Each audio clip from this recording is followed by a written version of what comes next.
월요일 아침 외신 브리핑의 김희욱입니다. 오늘 외신 브리핑이라는 이 코너의 이 특성을 살려볼 때 현재 지금 외신에 가장 크게 나와 있는 것은 이것을 일단 말씀을 드릴 수밖에 없는데요.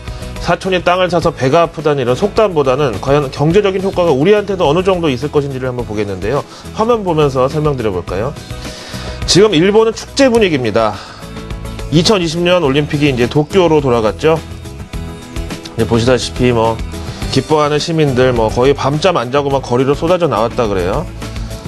그다음에 광장에다 아리가또 고맙습니다 이런 게 좀 한국하고 일본 정서가 좀 다른 것 같아요. 우리 평창 올림픽 개최에 성공했을 때는 신난다고는 했지 이 고맙다 이런 땡큐의 입장은 사실 아니었었잖아요. 어쨌든 이거를 이제 로이터에서 뭐라고 보고 있느냐, 제목 읽어보실까요? 보통 일본을 얘기할 때 가깝고도 먼 나라 이런 표현을 하는데 그 이유는 저보다 이 TV 보시는 중장년층 시청자분들께서 훨씬 더 잘 아실 거니까 말씀 안 드려도 되겠고요. 그렇다면 2020년 도쿄에서 올림픽이 열리는데 아시아의 역동성이 주목을 받게 됐다는 것은 과연 우리한테도 약간 영향이 있을까, 이걸 보자는 거고요. 일단 이번에 일본이 올림픽 유치에 성공한 이유 두 가지는 재정적인 안정성, 다시 얘기하면은 올림픽 유치 준비 자금 45억 달러를 1년 전에 이미 은행에 예치해 놨다고 강조했고요. 그 다음에 일본 사람 특유의 약속을 칼같이 지키는 이런 트랙 레코드, 신뢰성 기록 같은 게 IOC 위원들 사이에서 상당히 큰 영향을 줬다고 합니다. 다른 건 몰라도 우리가 이런 건 좀 본받아야 될 텐데요. 그렇다면 제목에 나온 아시아의 역동성은 무슨 소리냐, 자막 보시죠. 묻어가기라고 표현하면 좀 저급하지만은요, 일본 올림픽에 대해서 한국이 적지 않게 언급되고 있습니다. 자막에 나온 대로요, 셰이크 아마드 알 파하드 알 사바 아시아 올림픽위원회 의장은 과거 서방과 유럽이 독점하던 국제 스포츠 대회가 2002년 한일 월드컵을 기점으로 해서 아시아가 이제 스포트라이트를 받고 있다. 2018년 평창 올림픽, 2019년 일본 럭비 월드컵, 같은 해 한국 세계 수영 선수권 대회, 그 다음에 2020년에 일본 도쿄 올림픽, 이렇게 앞으로 몇 년 동안은 한국과 일본이 전 세계 스포츠 역사를 도맡아서 장식하게 됐다, 이거죠. 이제 다음 내용으로 넘어가겠습니다. 지난 금요일 고용보고서, 사실 관심이 굉장히 컸었죠. 한 달 전부터 9월 6일 나오는 고용보고서가 FOMC 연준 양적 완화 축소 가능성, 하반기 미국 경제와 글로벌 금융시장의 운명을 가른다 했는데 실제 결과는 좀 상당히 좀 너저분하게 나왔습니다. 무슨 뜻이냐고요? 한번 보실까요? 먼저 헤드라인 넘버를 보시면은요, 이번에 공개된 8월 고용보고서상 비농업 전체 고용 증가는 16만 9천 건이 늘어나서 예상치를 하회했습니다. 그럴 수 있죠. 이 지표라는 게 예상치 꼭 맞아떨어지라는 법은 없으니까요. 그런데 실업률은 오히려 더 내려갔다는 거죠.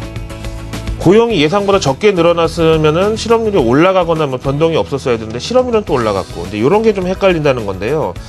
일단 실업률 그래프 보시면은 4주 이동 평균 주간 실업상 청구 건수랑 거의 비슷하죠. 박스권을 뚫고 내려와서 지금 한 단계 레벨 다운되고 있는 모습인데요. 그럼 제가 왜 좀 너저분한 결과라고 말씀을 드렸는지 항목별로 좀 보시겠습니다. 먼저 전체 민간 고용 가능 인력은 20만 3천 건이 늘어났고요. 근데 구직 참여자는 31만 2천 건 감소, 0.2%를 줄여버렸습니다. 이에 따라 인구 대비 고용 인력은 0.2% 감소한 게 그대로 실업률 하락으로 이제 갖다 붙은 건데요. 그러니까 이제 실업률이 내려간 게 구직 참여자의 감소 때문에 실업률이 감소했다는 거죠. 그 다음에 이제 업종별로 보실까요? 이번에도 역시 16만 9천 건 비농업 고용 증가 가운데 서비스 업종이 13만 4천 건으로 거의 90%를 차지했고요. 제조업은 그냥 겨우 18,000건, 역시 비중이 적었습니다. 다음에 정부 일자리가 웬일인지 17,000건이 늘어났습니다. 그 다음에 서비스 업종 가운데서도 역시 휴가철 특수를 커버하기 위한 유통 소매 업종 일자리가 보시다시피 대부분을 차지하고 있고요. 4만 4천 건 나왔습니다.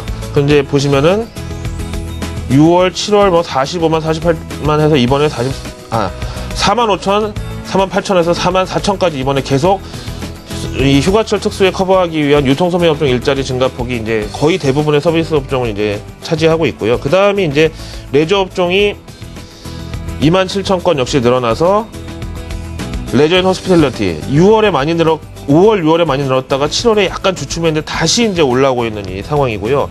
휴가철이 이제 끝나가면서 이게 많이 줄어들 줄 알았는데 생각보다 이제 선방을 했어요. 그 다음에 이제 8월 미국 자동차 판매가 대박 났었다고 말씀드렸는데 이거에 발맞춰서 자동차하고 완성차 부품 제조가 18,800건 증가해서 제조업종 고용 증가를 견인했습니다.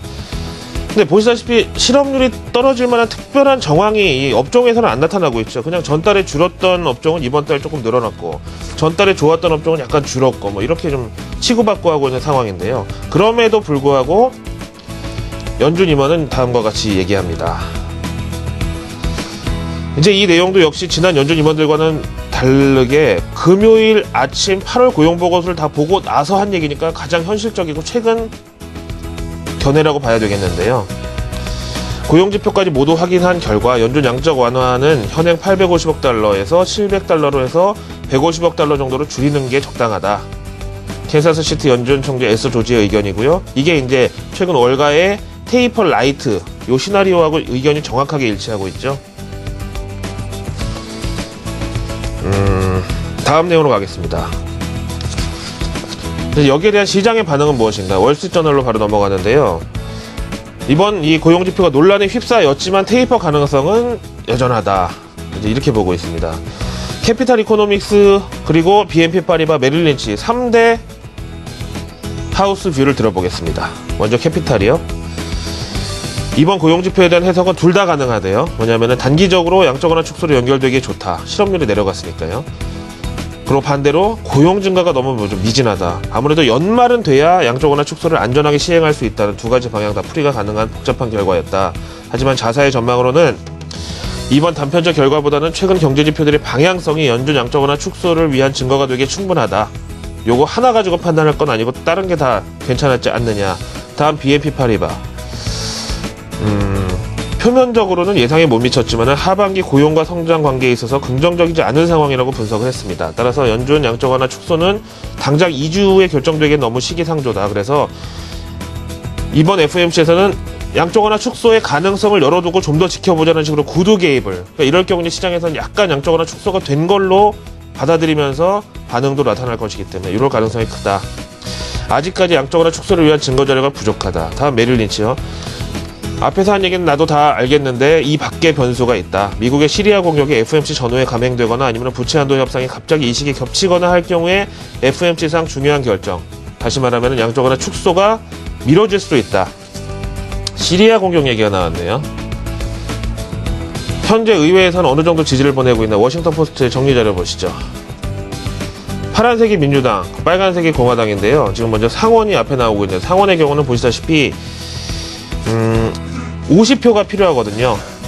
시리아 공격을 이제 승인하기 위해서는요. 근데 뭐 여기 부동표도 상당히 많고요. 찬반 비율은 뭐 사실상 좀 비슷한 상황인데 공화당이 이제 과반을 차지한 하원의 경우를 보시면은요. 217표가 필요한데 지금 현재 찬성하는 숫자가 좀 턱없이 부족합니다. 물론 여전히 부동층이 뭐 이렇게 많기 때문에 결국은 공화당이 이제 당론을 어떻게 정하는지가 중요하겠죠.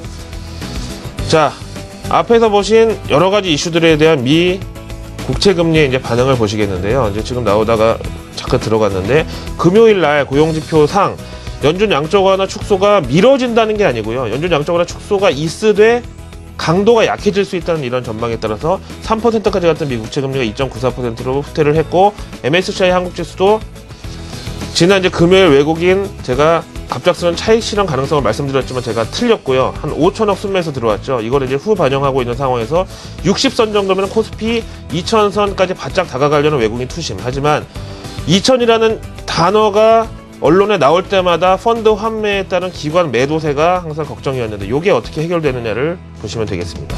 월요일 아침 외신 브리핑의 김희욱이었습니다. 고맙습니다.